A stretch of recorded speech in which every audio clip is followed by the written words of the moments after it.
Well, hey, everybody. Pastor Dean here.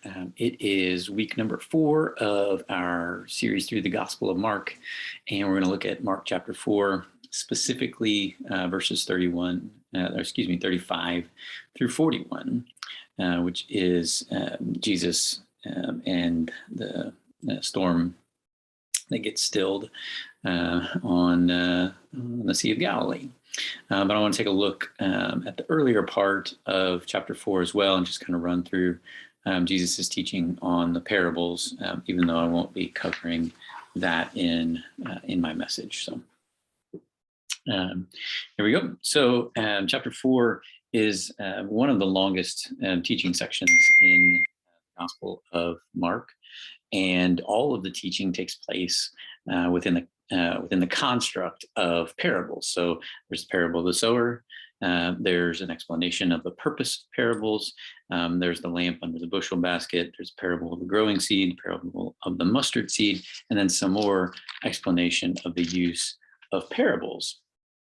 And so parables are stories that Jesus tells that are the word that we get for parable is a Greek word that means to throw alongside or to cast alongside.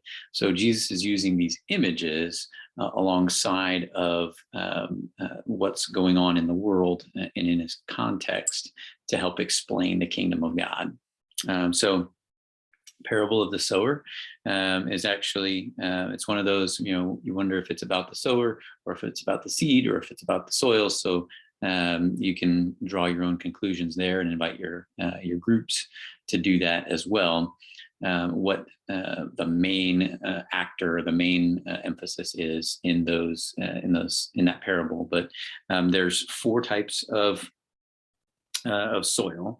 So Jesus is teaching beside the sea, and there's a large crowd. He gets into a boat and they sail just a little bit off the shoreline, and he begins to teach them in parables. He says, a sower went out to sow, and as he sowed, some seed fell on the path. The birds came and ate it up. Some seed fell on rocky ground where it didn't have much soil. It sprung up, but when the sun came out, then the plant withered. Some seed fell among thorns, and they grew up and got choked out by the thorns and yielded no grain. And then verse 8 says, other seed fell into good soil, brought forth grain, growing up and increasing and yielding 30, 60, and 100-fold. And he says, verse 9, let anyone with ears hear and listen.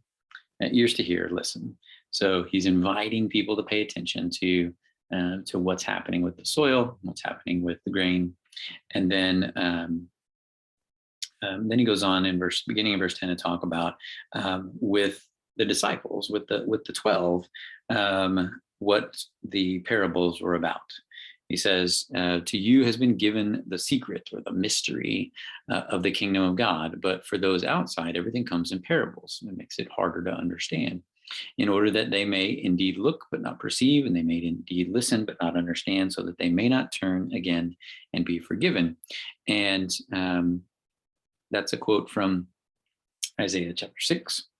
And it's this idea that when Jesus is teaching and he's using parables, he's doing so that those who have heard him and understand him and have accepted him will know what he's talking about, and those who are on the outside won't know. They won't understand what he's talking about.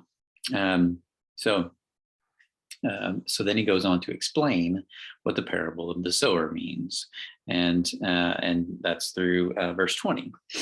And then there's the lamp under a bushel basket, and he says, is a lamp brought in to be put under the bushel basket or under the bed and not on a lampstand? And the answer is no. It's meant to be put on a lampstand. It's not meant to be hidden. It's meant to be placed in a location that provides light to the whole room. He says, there is nothing hidden except to be disclosed, nor is anything secret except to come to light. Let anyone with ears hear. Anyone with ears to hear, listen. Again, same phrase. He wants people to see that things that will come to light, even if they're done in secret, will come and be exposed and shown. So he says, pay attention to what you hear. The measure you give will be the measure that you get, and still more will be given to you. And Luke expands on that in his in Luke chapter 6. But he says, for those who have, more will be given, and from those who have nothing, even what they have will be taken away. And that's one of those hard sayings of Jesus.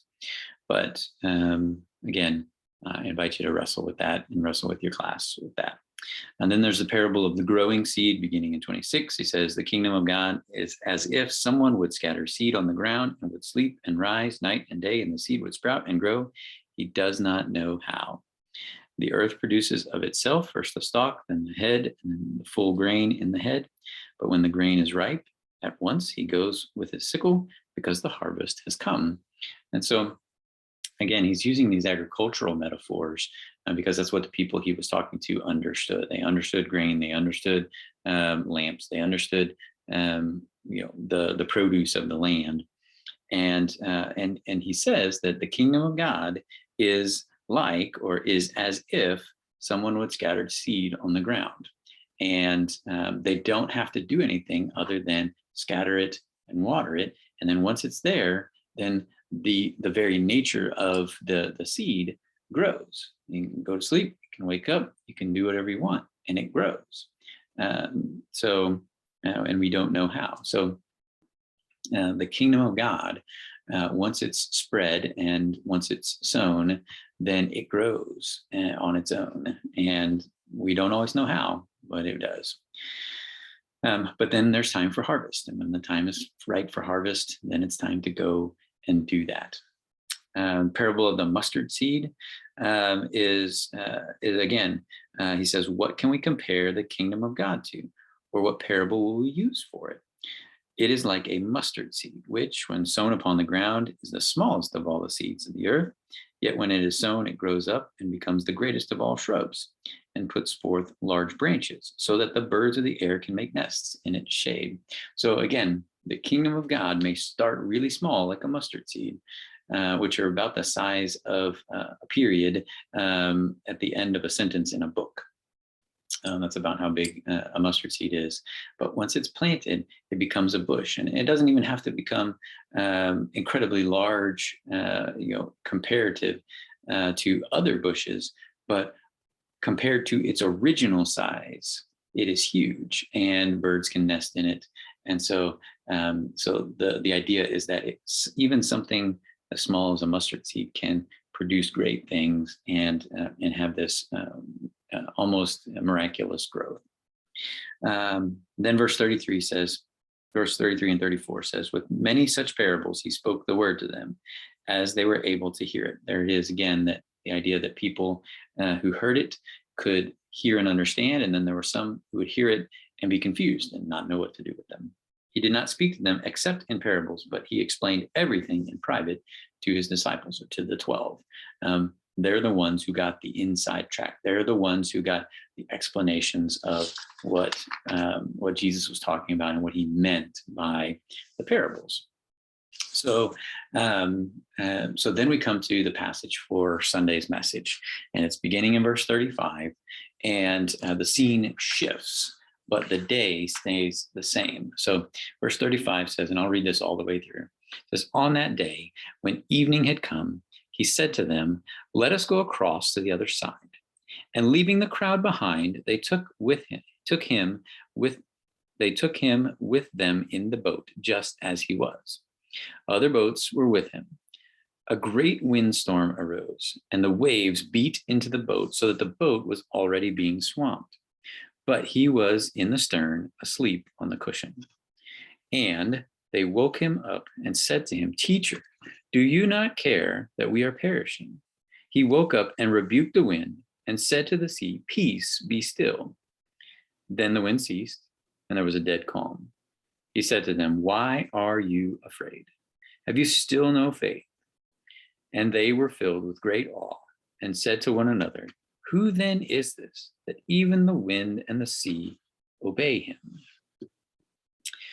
So after this extended period of teaching, Jesus, in that boat already, they set off for the other side. And when evening had come. So it's starting to get dark, and they're moving from probably Capernaum and going across to the other side.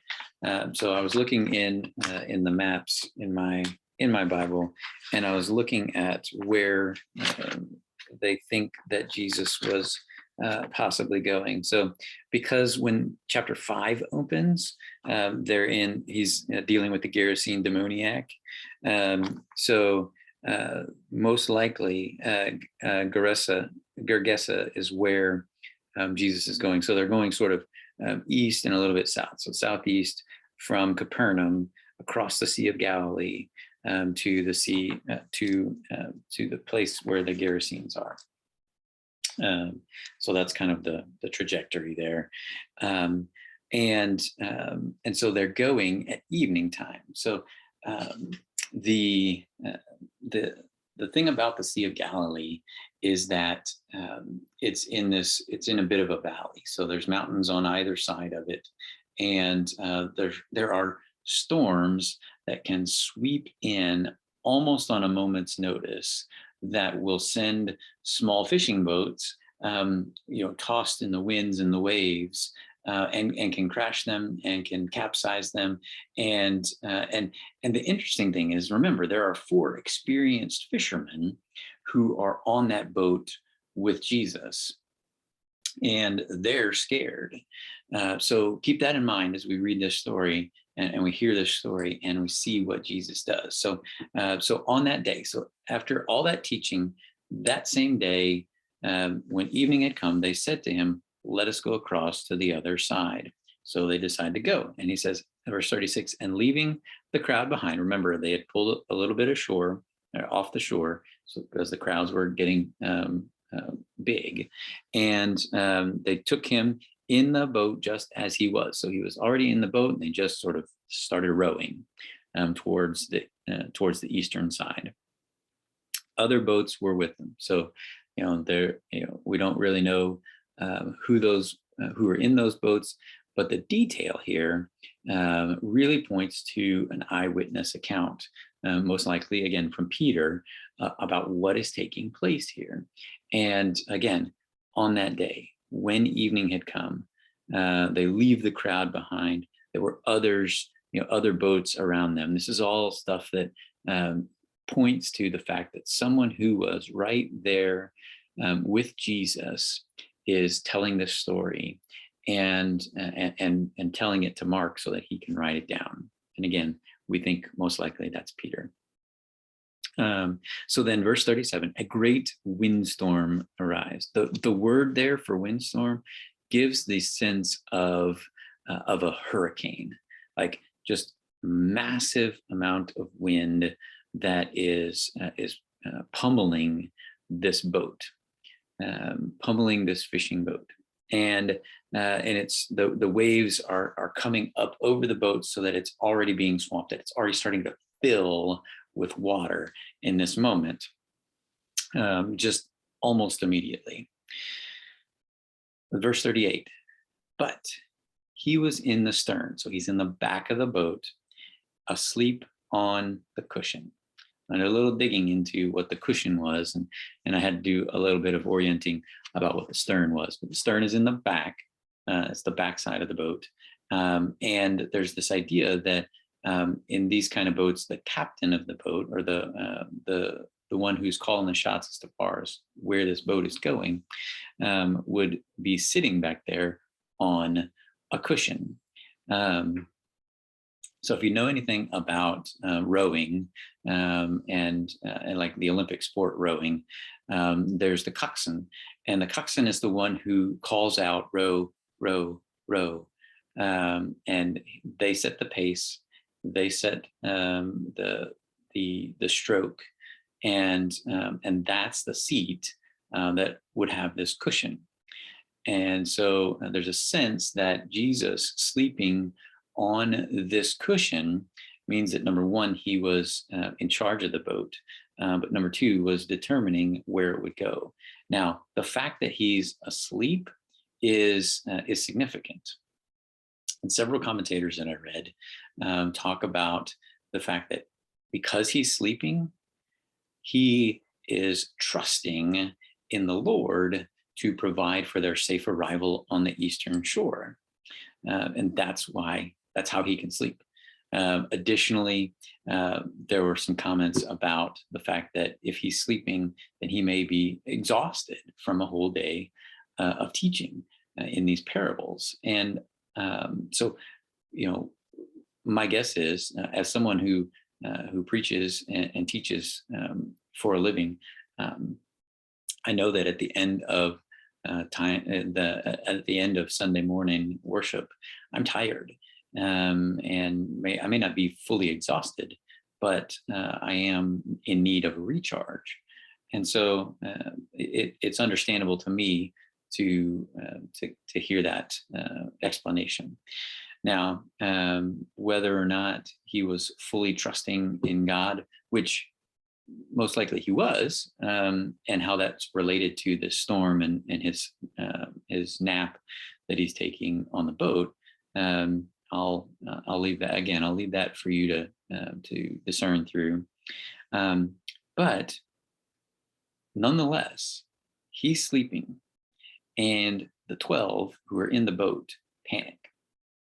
And they come and they wake up Jesus. They shake him up, and they wake him up and they say, "Teacher, do you not care that we are perishing?" They believe that the storm is so strong that they're going to die, that the ship's going to capsize, that it's going to fill with water, it's going to sink, that it's going to be blown over, something, that they're all going to die. They are panicked in this moment. And Jesus says, verse 39, he wakes up, he rebukes the wind and says to the sea, "Peace, be still." Now, NRSV says it has an exclamation point after peace and an exclamation point after be still. So he is indeed shouting in this moment. And then Mark tells us that the wind ceased and there was dead calm. So in a moment's time, the sea went from swamping the boat to still as glass. Think about that. Think about how fast that change happened. Jesus stands up, rebukes the wind, rebukes the waves, and immediately they obey. And then he turns to the disciples and he rebukes them. So he rebukes the wind and the waves, and then he rebukes the disciples. Why are you afraid? Have you still no faith? Remember, they're the ones who've been close.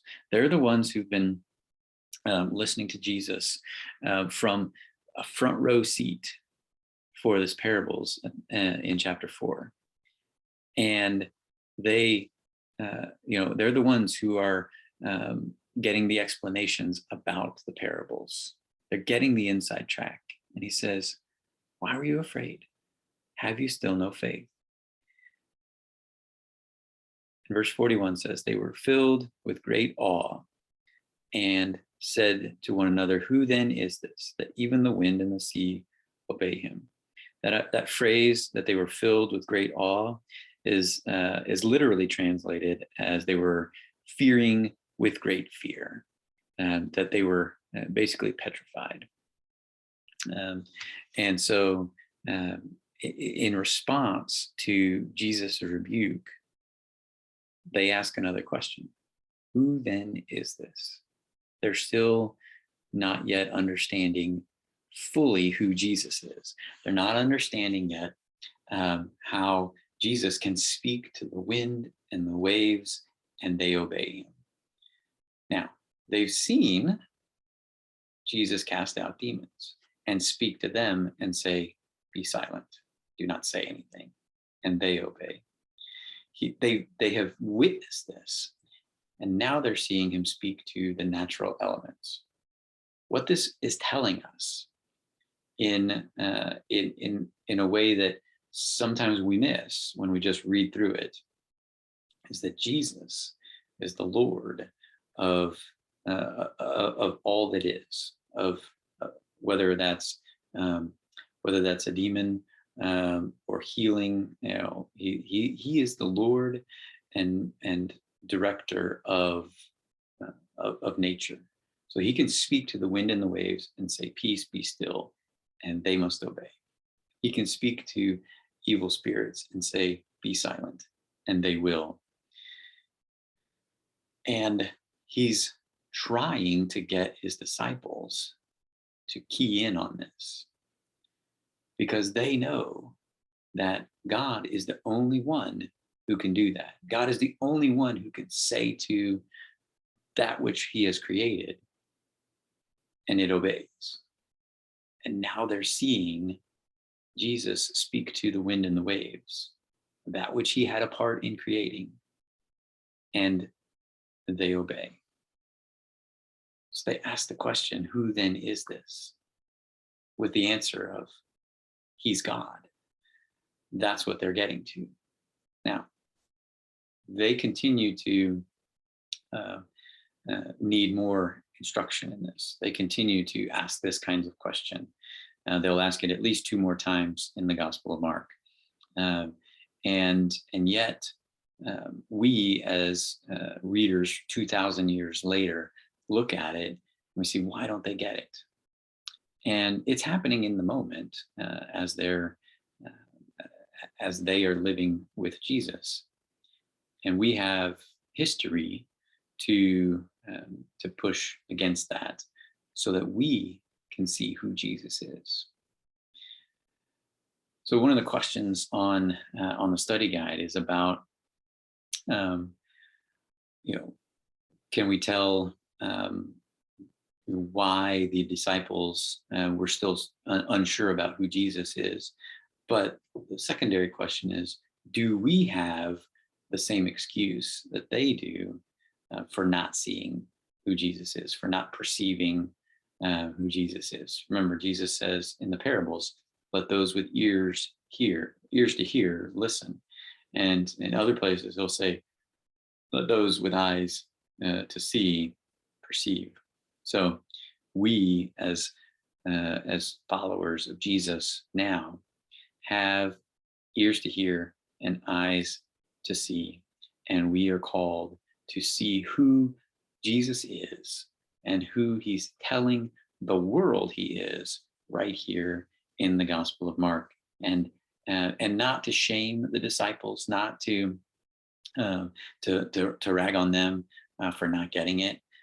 It's happening in the moment for them, and we have a lot of history to balance against that. And so I'd invite you to look at to give the disciples a bit of a break. They're working this out in their head as it's happening, and they'll get there. For most of them, it happens following the resurrection. And since we live post-resurrection, then it makes more sense that we would see it quicker. So again, this story that Jesus stilling the storm, this miracle here, points very clearly to the fact that Jesus is God. He has the ability and the desire to still the storms, to calm the waves, and to calm the fears that we have experiencing those storms and those waves, just as he did for the disciples. But let's not, yes, he's present in those storms. And let's not miss the point, though, that Jesus is revealing to us that he is God right here. Again, he doesn't have to say it directly. He's living it out. And we're called to pay attention to what he's doing and what he's saying and how he's living and draw the conclusions for ourselves. So we're going to take a break from the Gospel of Mark for the season of Lent, which will begin next Sunday, the 6th of March. That'll be the first Sunday in Lent. And we're going to do a series called See, I Am Doing a New Thing, based on Isaiah 43:19. And we'll be going through the gospel texts in Luke and the accompanying lectionary texts from the Old Testament. And I am going to send you out some material on that. The conference has said that there will be an adult small group study guide coming out.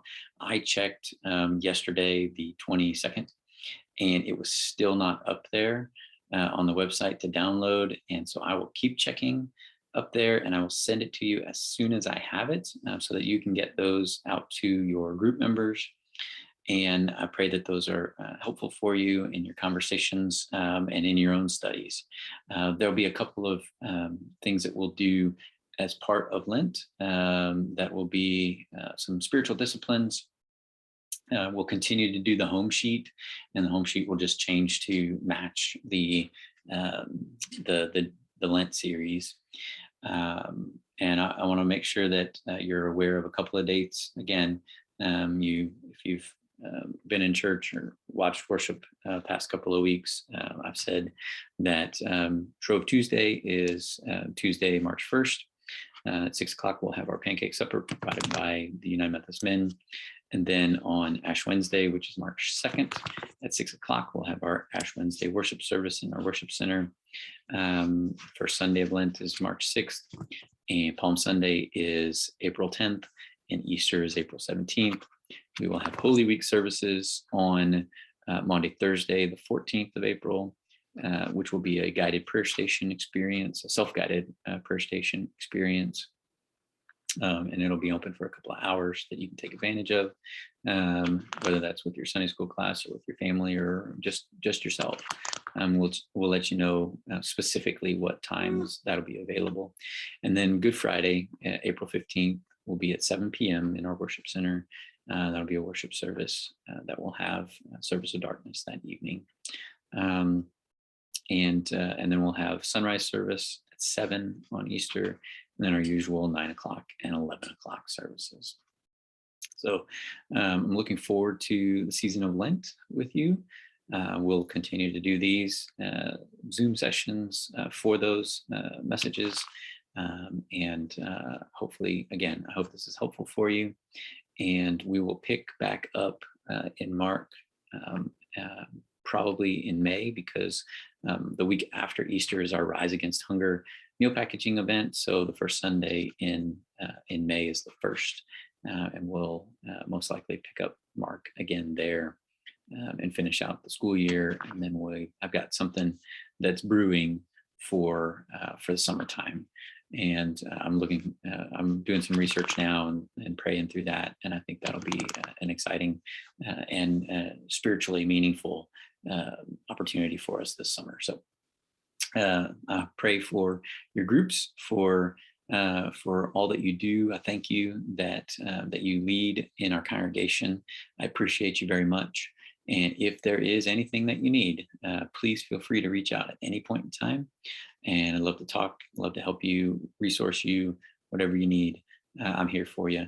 God bless you and have a fantastic week. We will hopefully see you on Sunday. If not, we'll see you right back here next week. Take care.